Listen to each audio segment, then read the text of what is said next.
This is the Transcending Social Borders Round Table.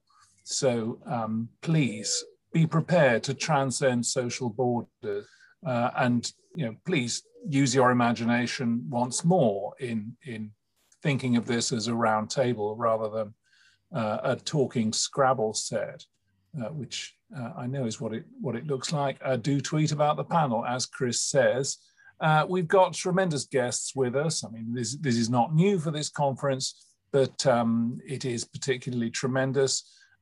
Looking at the random order in which they appear on my screen, we have Katie Steele-Brockle, who is an associate professor at the University of California at Merced, and a major activist in Shakespeare in Yosemite, with the stage perhaps with the greatest backdrop of any stage anywhere, a small sample of which she's able to bring us thanks to the miracle of technology.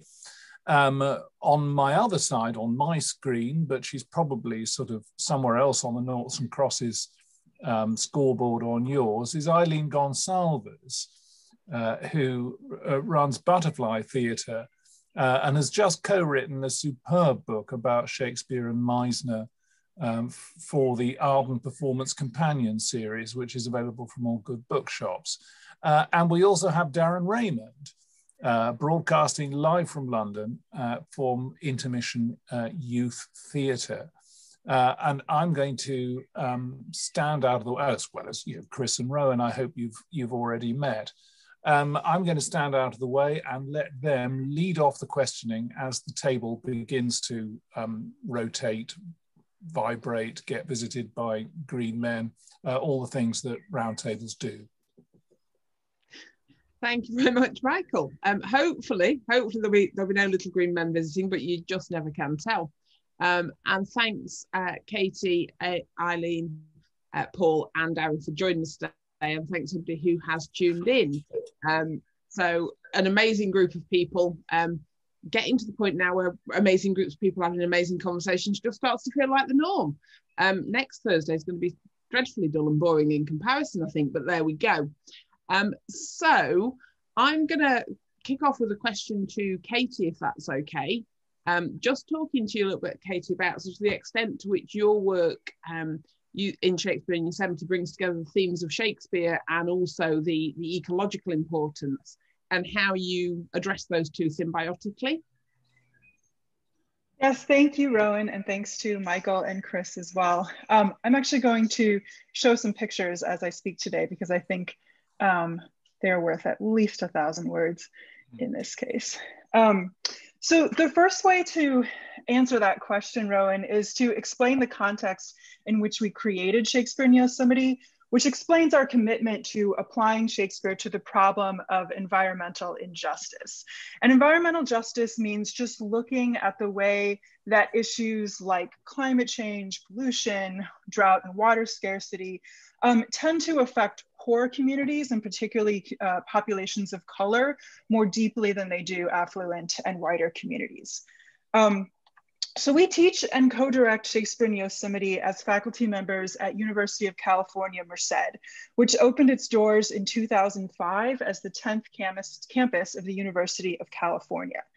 Our current student body demographically reflects the state's future. So 90% of our students are people of color, 75% are first in their family to attend college.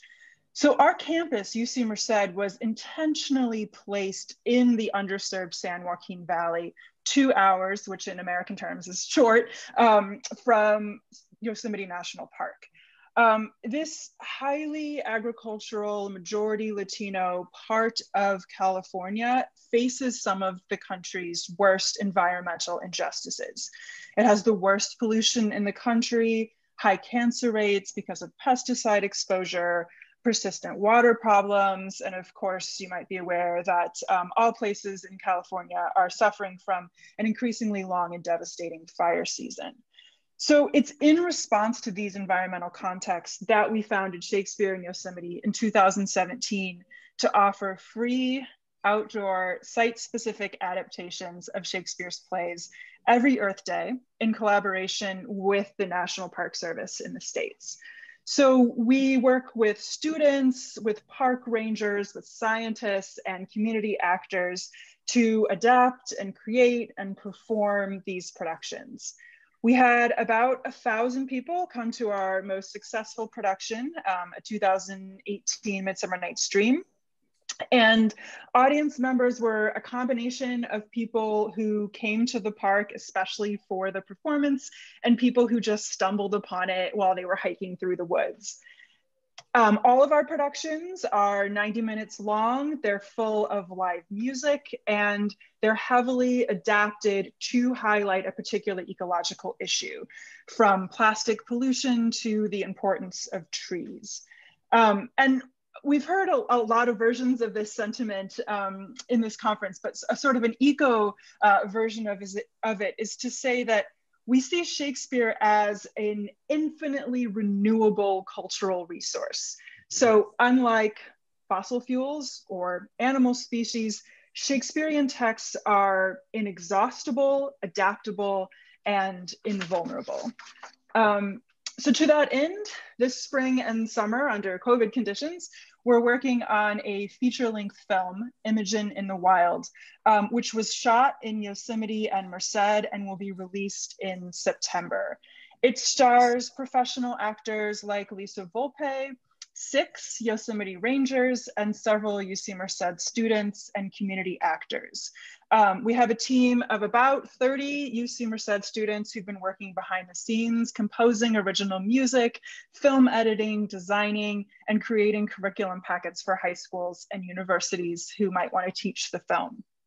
The film is, of course, based on Cymbeline, and we are one of 10 theaters from around the world who are taking part, speaking of alliances, in the global Cymbeline in the Anthropocene project, which is funded by the Canadian government. I'm sorry that I'm not able in this session to better center the voices of our collaborators when speaking today, but I'm going to, in a moment, pop into the chat a recent interview with Sophia Andom, the 20-year-old UC Merced student who stars as Imogen in our film. She's speaking in a recent conversation with the Cymbeline and the Anthropocene researchers about what it means to approach the traditionally white and elite spaces of both Shakespearean performances and the outdoors, sort of nature with a capital N, as a woman of color, as the daughter of immigrants from Eritrea and the Philippines. And her insights about how doing Shakespeare, doing this production, changed her sense of self, changed her understanding of Shakespeare, and her relationship to the environment are really profound and forward-looking. And I think that she articulates better than I could the crucial intersections between racial and environmental justice, which is really at the heart of what we're trying to address with Imogen in the Wild. She and 3 other young collaborators of color also joined me when we presented on Shakespeare in Yosemite at Globe for Globe, Shakespeare and the Climate Emergency this April. And Paul will talk a little bit about that conference, but I'll drop a link in the chat to that video too, as well as a link to some of the songs and scenes from that film that we've released in advance of the September premiere, which will be available on YouTube. We really love this new alliance. We've long felt with Shakespeare in Yosemite that the making of collaborative, community-based art is part of the message. For it will take collaborations of all kinds, of scientists and artists, of students and professionals, of local activists and worldwide visitors to preserve and restore habitable environments in iconic places like Yosemite and in all the corners of the world where we live. Thank you. Thanks, Katie. That's phenomenal. And I think I'm going to put in a vote already that we ask if we can have Imogen in the Wild for a film screening for another event. Yeah, we'd love to. Just so I get that in early before, you know, all the really important people started asking for it. Thank you so much. I mean, that was amazing. I love the idea of Shakespeare as an infinitely renewable resource. That's genius. I absolutely love that. And the intersectionality of climate change, class and race is particularly significant. And actually, I hadn't thought about it in that way before, that intersection. So we tend to think of climate change as the zoned off thing, but we forget how intersectional it is with class and race. That's so significant. Thank you so much. Aileen, I'd like to ask you next, if I may. You've done a huge amount of work creating pioneering, immersive and communal theatre projects. So I'd like to know a bit more about that, and also the kinds of how the kinds of theatrical space, particularly the use of non-traditional theatrical settings, which I know you're so fantastic at using in your productions. How do these facilitate the overcoming of social barriers, and how do they bring more people to Shakespeare, and what benefits do you see this as bringing? Tell us a bit more about your work. Yeah, Chris, there's so much to say about what we do, and I realised that if I showed you a little taster of it, that it might give people an idea. So I'm going to just share my screen, if that's right, and just show you literally 2 seconds worth, because then I can sort of reference it, which might help. Fabulous, thank you. How to do that? Click to exit full screen. Yeah, that one's just from our website. How to get the big picture there. Well, we're a theatre from London, and I'm the artistic director. And it's made up of professional actors, directors, writers. And we specialise in site-specific theatre. We've spent the past few years taking theatre to underground locations, such as Kent's Cavern in Torquay and Paul's Cavern in Buxton. The first thing we do is choose the play. And we think about the location and what might work best there, and how we might use the various bits of the location. We have all our costume with us. The set, of course, is fantastically provided by the caves. I mean, this is one of the reasons we love working in caves so much, because the set has taken 1 million years to develop, and we just get to sort of walk in and put the play in. We want to make theatre that appeals to all ages. To someone that goes to the theatre a lot, but now gets to see a play they know, but in a completely different environment and surroundings. And for those who've never been to the theatre at all, that you say this is what theatre can be as well. It's not just in stuffy red seats in the dark. You get to actually be in a place that is somewhere that you know, but being shown in a completely different way. What's really exciting, thinking about the future, is what are the possibilities of plays in caves. They're kind of endless. It's kind of looking at things that are potentially a bit dark, a bit underground, but also anything that's kind of beautiful and magical. This is what's so great about caves. They're very adaptable and can be used in so many different kinds of ways.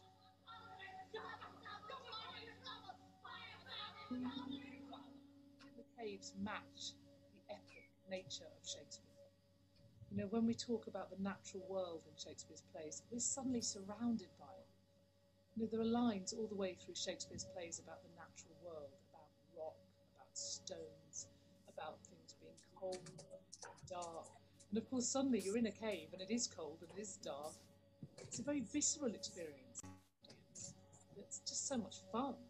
It's just so exciting to be in a cave with these characters going through this story, because you just feel really part of the action and really part of what's going on. They feel implicated.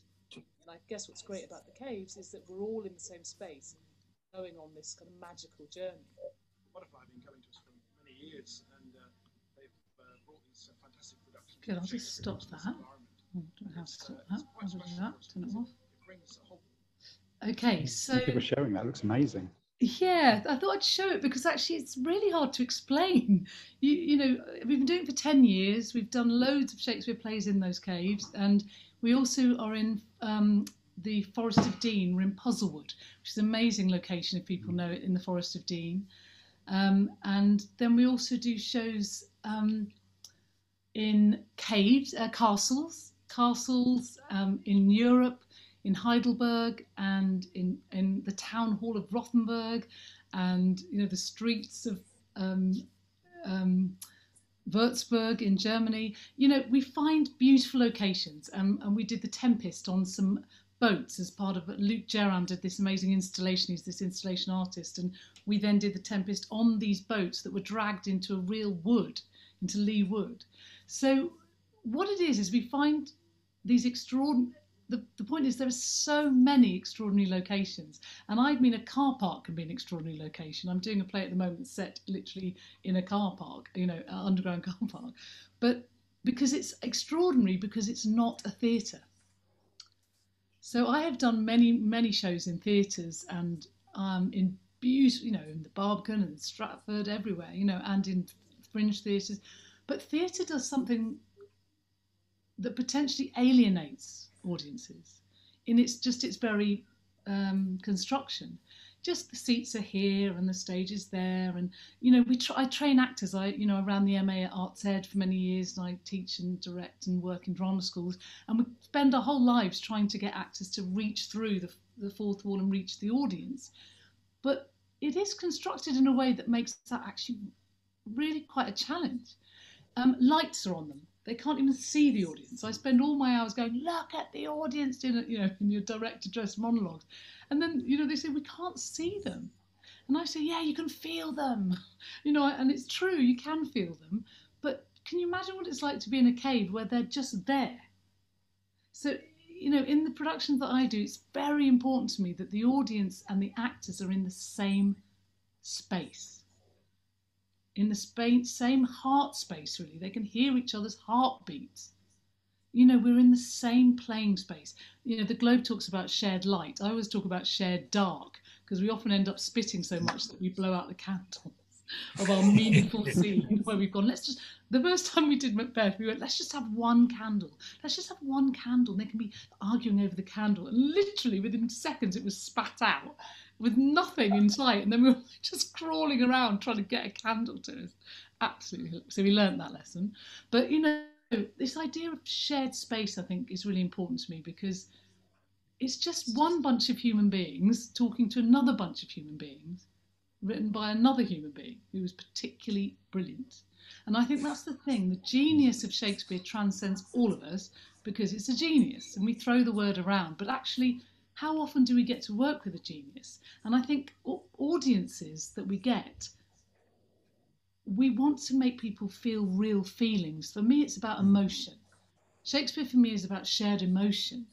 And that, I believe, transcends all the divisions everywhere. We all cry.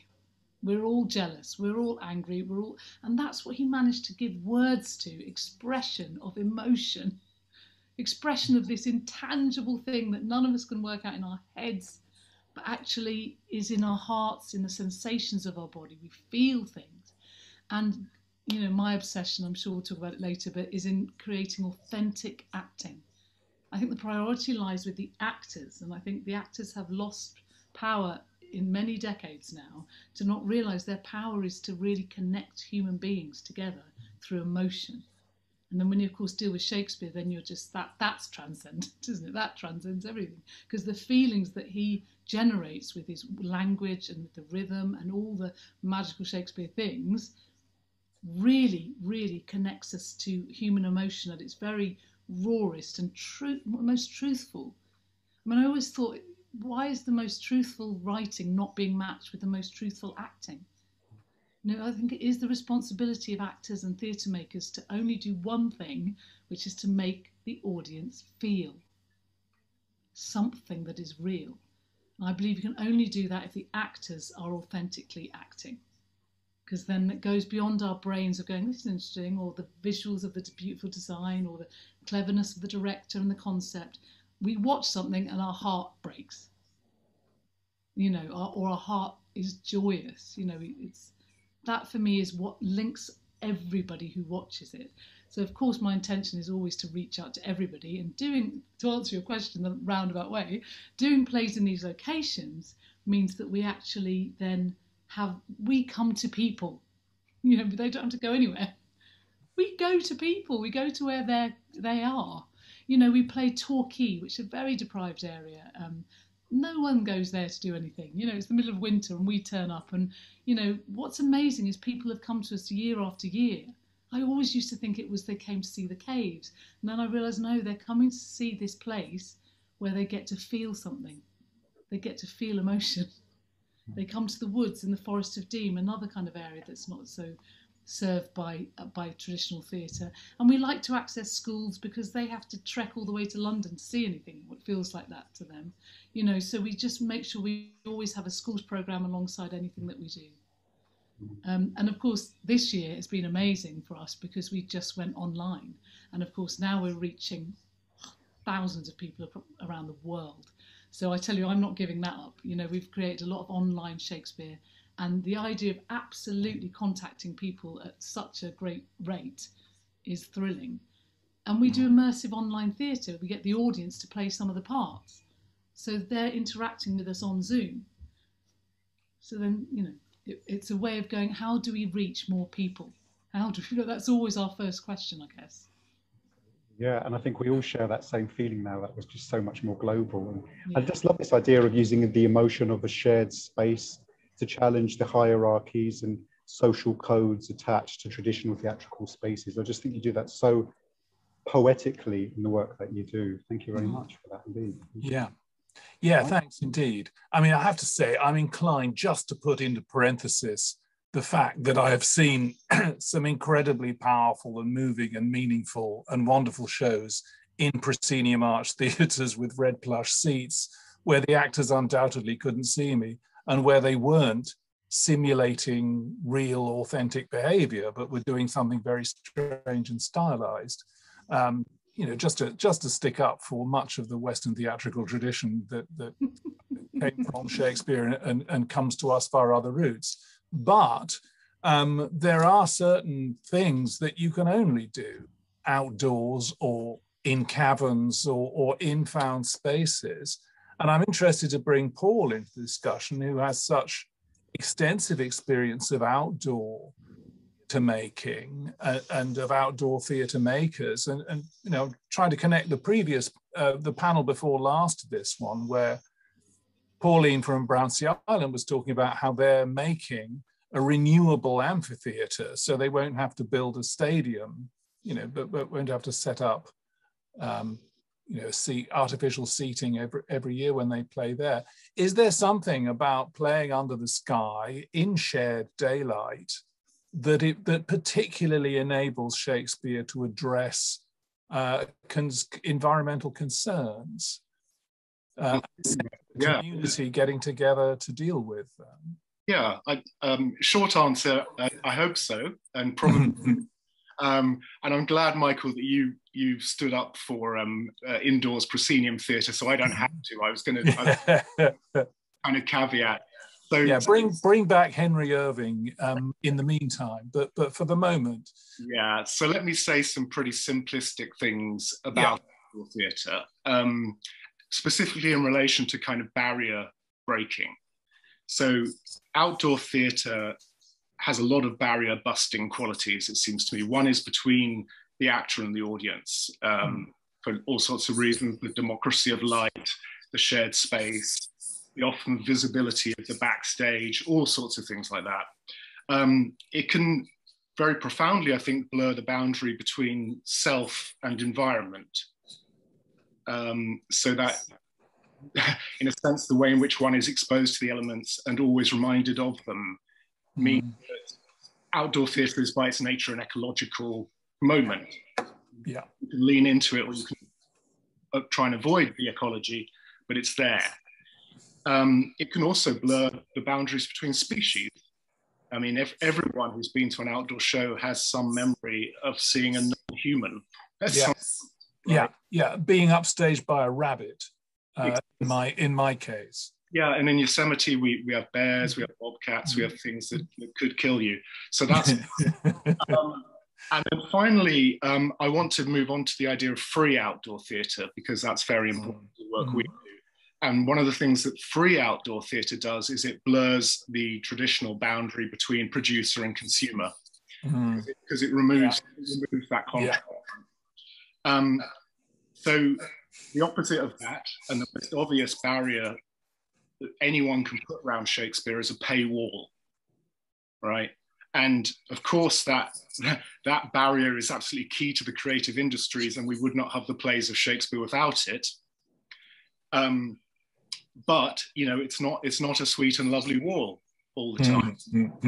one that for many people confirms the hunch that Shakespeare is not for them. So it's absolutely vital to us when we created Shakespeare Yosemite that it should be free at the point of access, as it were. And that it take place in a location where there is already a kind of built-in footfall. So people are there already for a different reason, which is one of the most beautiful valleys in the world. They don't expect to meet Shakespeare there when they go for a hike in Yosemite Valley. And when they do meet the Shakespeare that we present, they're generally quite surprised at what we're offering, which, as Katie says, is usually a majority non-white, it's a clunky way of putting it, but a majority non-white cast performing breezy, accessible, and site-specific adaptations that celebrate our collective responsibility to this planet. That's not what they associate Shakespeare with. So that encounter automatically has a kind of politics about it, and it kind of unseats various expectations about what Shakespeare is and what Shakespeare does and looks like and sounds like. These are all enduring themes of this conference. So we try and build a temporary community around an idea. And that idea is that to perform Shakespeare is not an exercise in nostalgia or authenticity, but it's an urgent intervention in the present on behalf of the future. All the things I've said about the joys of outdoor theatre are meaningless if we can't breathe outdoors.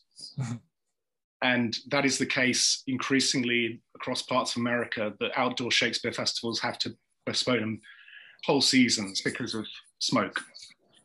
And whilst it's great to do Shakespeare in caves, we want choices. We want to background, right? So Shakespeare in Yosemite is not about ancestor worship. It's about the survival of our descendants. To be too grandiose about it. So we're clearly in a tradition that Joseph Papp started in the 50s and 60s in America, of the political and progressive tradition that Shakespeare should be given free, and that Shakespeare should be taken. I was very struck by what Eileen said about, we go to the people, we come to the people, as it were. I was going to talk about one of my favorite companies, but I won't do that, and because I don't want to step on Darren's time at all. But I'll just wrap up by saying that this preoccupation with outdoor theatres and with ecology finds its logical expression in something that Katie and I have put together called the Earth Shakes Alliance. It's not surprising that in this time of isolation and atomization that minds are turning to the idea of alliances. And so the Earth Shakes Alliance was launched at an online conference called Globe for Globe last April, which Eileen was part of. And that was a free conference like your own, very importantly, I think. It's all up online on YouTube. Katie's posting a link to it. And we launched the Earth Shakes Alliance at that.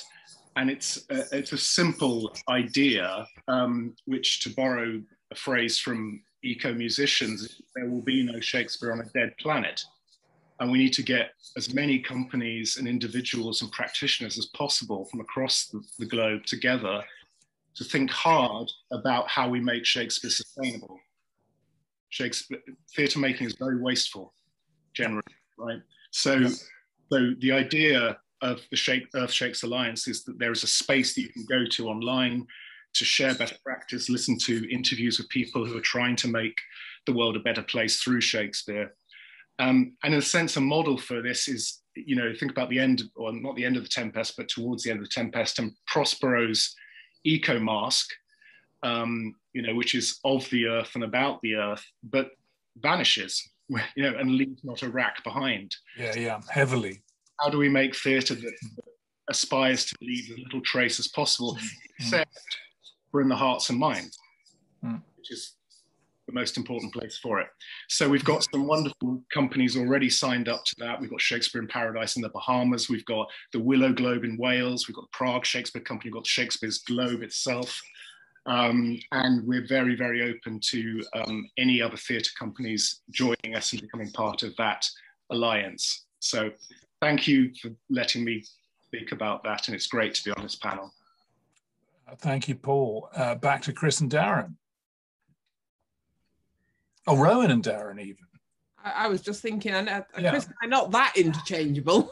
Yeah, I know, no, not in the least. No. We've been working together way too long. Well, exactly. That's fine. You can go in and do rehearsals for me if you like, Chris. No, I get the great opportunity to talk to you, Darren, because you know I'm a huge fan of the work that Intermission Youth Theatre do, and the fact that it provides, it is a theatre company, but it provides so much more than theatre, doesn't it? It provides all the pastoral side of things and the practical support. So I'm very conscious there will be people listening into this who probably aren't as aware of what Intermission Youth Theatre does, and sort of how you engage people, because obviously the majority of the young men and women that you're working with are people who are from disadvantaged backgrounds or potentially at risk of offending and so on. And I just wondered if you could talk a little bit about, you know, how you engage people in that journey and what the sort of aims and ethos of Intermission Youth Theatre is. Sure, thank you, Rowan. Yeah, it was lovely listening to the contributions as well from others.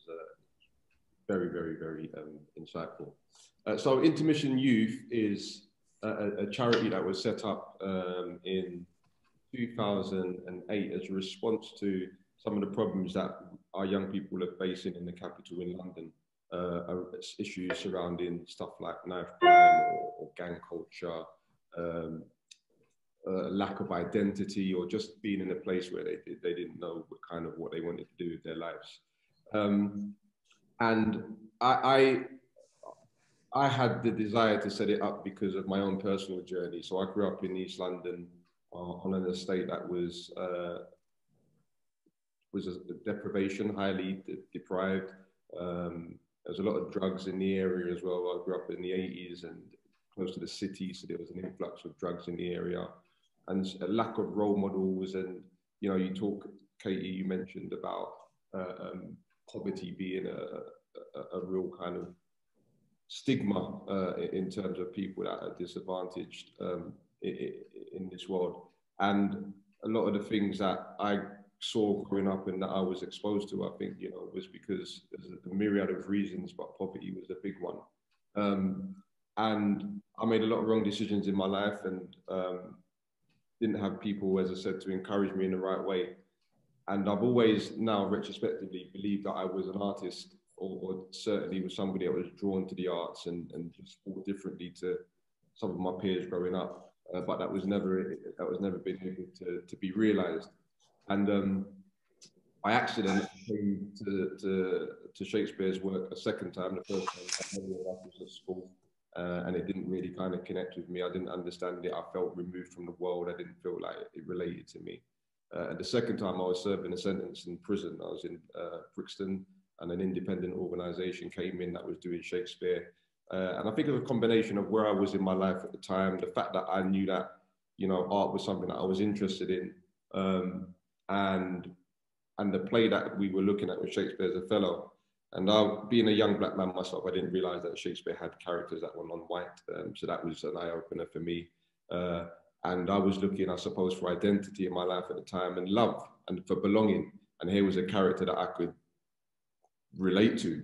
And not only that, the way that Shakespeare allowed that character to be voiced was something that I had just not come across before. And it just really related to me for those reasons. Cut a long story short, I really got involved in the arts in the prison, so much so that I was on what they call decapped, where I could have moved out of Brixton and gone to an open prison, but I refused to do that because I wanted to continue with the course.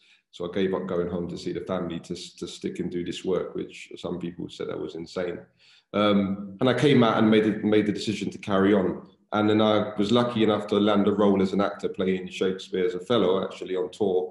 And we played many theatres around the UK. And I became very comfortable in the company and performing that play. But something happened when the play finished and the lights went up, and I looked out in the audience and saw a sea of white middle-aged people.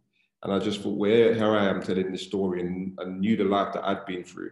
And it was really disheartening to know that there wasn't people in the audience that maybe have gone through a similar journey that could see this piece of work and you know, which may lend them to ask questions and take them down a different route.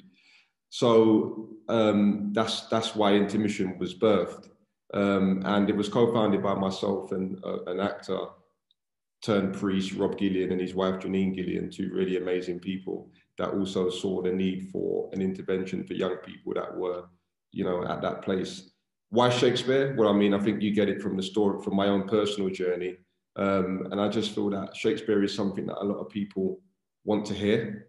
A lot of people listen to Shakespeare for whatever reason. And I just felt that if we were able to put that in the mouth of young people and they would be able to be confident with that text and know that it was their birthright and that they had ownership, they could have ownership over it, that then maybe they would be listened to. Because, you know, Shakespeare is a vehicle for me. It's not, I'm not going to sit on this panel and pretend that I think he's some, you know, savior or in any sort of way. It is about, we use Shakespeare because I can see the impact that it has on young people when they come to it and they discover. And when we discover things as humans, especially when it's a good thing, it's very beautiful for the soul. And there's a lot of discovery that I see working with young people over the years that I've been doing this work. Shakespeare, as we all know, you know, the stories that he tells, that he told are timeless. I mean, you know, I'm talking to the converted here, but it, you know, when I'm working with these young people, and what's refreshing for me is that, you know, since the 14 years I've been doing this work, I've been in conversations and been working with the Globe and the Royal Shakespeare Company and seeing Shakespeare that in a way that I suppose has been done for hundreds of years. But what I get excitement from and nourishment from is when we do it with young people and allow them to bring themselves to this text. And I'm not saying that these organizations don't do that, but there's something different when you're working with inner city young people who don't have that baggage, you know, when you come into Shakespeare, because let's not, you know, we're on a conference, a world conference right now talking about this work. And so there's a lot of intellectual stuff that's around it. But at the essence of it, it's about how these characters feel and what motivates them to do the things they do. And that is what we are as human beings and what we experience every day in our lives. And so when we're bringing these young people in to explore that, it's just a different, I mean, words can't really explain how they make Shakespeare, for me, resonate in a world that it should do, which is the world we're living in today. And it's just a beautiful thing. We merge Shakespeare's language with contemporary language as well in our work. So some people may want to hear this, may not want to hear this because we may have some Shakespeare's around. But what's important about that is it builds an appreciation for that work, because it's not saying to these young people, look, here's Shakespeare, you must know this and you must learn it and you must understand it, which sometimes is the narrative in school because it's, you know, so high up in our literature. But when you say, actually, here's an artist that is essentially a poet and wrote things. I mean, we can't speak to Shakespeare today, so unless it's kind of written in the stage directions, we don't exactly know the answer. There's no right or wrong with Shakespeare. It's our life experience and what we've done and how we respond to those words today that make it resonate with us personally. So a line, if we take his most famous line, to be or not to be, that is the question, that would have a different meaning for every single one of us now listening to this talk. And so we encourage our young people to just respond naturally to what these words do, because words are first and foremost sounds, and sounds create vibrations in our bodies and do things. And if we listen, and why actors are so great for Shakespeare is because, you know, if we listen to ourselves, listen to our bodies and listen to how these words resonate with inside us and what that then gives off and sparks in terms of conversation, in terms of, you know, discovery or whatever it is, then beautiful things can happen. And our program is very much, I can see time ticking away. Our program is very much about mentoring as well. So the pastoral care that Roy mentioned is a really integral part of what we do in this. We work with our young people on a daily basis and look after them in terms of housing, education, social care, family, peer pressure, all that kind of stuff. And a lot of the stuff that they're faced with, the difficulties, the challenges in their lives, you can go to a Shakespeare story and an example of one of these characters that was maybe in a similar situation. It's great when you can relate it back and just have those conversations, and also builds appreciation for literature, you know, for other kind of art forms as well for our young people. So it's a really important piece of work. I just want to finish by just showing you a quick video. Am I able to do that? Can I share a screen? Can I do that? We'll just give you a bit of an idea about a little bit more about what we do. It's only a minute long, and then we can stop. It's been mentioned to me. It was when I first joined Intermission. Friends, Romans, countrymen, lend me your ears. I come to perish. The way they mixed our lingo with Shakespeare's lingo and they just molded it together, it just made it so understandable. My mistress's eyes are nothing like the sun. Coral is far more red than her lips red. I've grown up in a very nasty area. Having something to get away from that is nice, man. Thou blind fool, love, what dost thou to mine eyes that they behold and see not what they see? I've nearly lost my life twice this year, and I feel like because of Intermission, I was able to save myself. But soft, what light through yonder window breaks? It is the east, and Juliet is the sun. I like it. Interrupts here. I don't think we can actually see the video. Like the way we created our own slang. Shakespeare created shut up, and everyone uses that. So, Matt, would you like to double check if Darren has screen share, please? Yeah, sure. Darren, you should be a co-host now. So if you click the green... Yeah, if you do that, try that again. Your screen. We could hear it, but we couldn't see the video. We'll try that again. Okay. Can you see now? The first time that Shakespeare made sense to me was when I first joined Intermission. Friends, Romans, countrymen. Can't see. There should be a green share screen, Darren, across the bottom there. So if you click that and then select the video, and then we should be able to see it. Just me. Yeah, absolutely, you're right.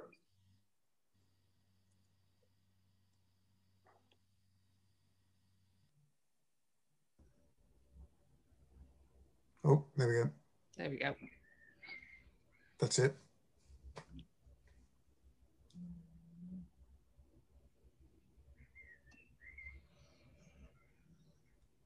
That's perfect. The first time that Shakespeare made sense to me was when I first joined Intermission. Friends, Romans, countrymen, lend me your ears. I come to bury Caesar. The way they mixed our lingo with Shakespeare's lingo and they just molded it together, it just made it so understandable. My mistress's eyes are nothing like the sun. Coral is far more red than her lips red. I've grown up in a very nasty area. Having something to get away from that is nice, man. Thou blind fool, love, what dost thou to mine eyes that they behold and see not what they see? I've nearly lost my life twice this year, and I feel like because of Intermission, I was able to save myself. But soft, what light through yonder window breaks? It is the east, and Juliet is the sun. I like his humor. He created his own slang, like the way we created our own slang. Shakespeare created shut up, and everyone uses that, so that's probably my favorite because I use it on the daily. Like, big up London, you get me?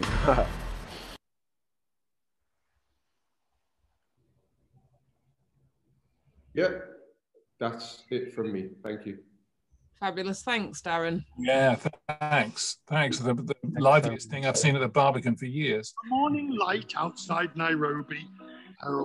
Human. That's okay.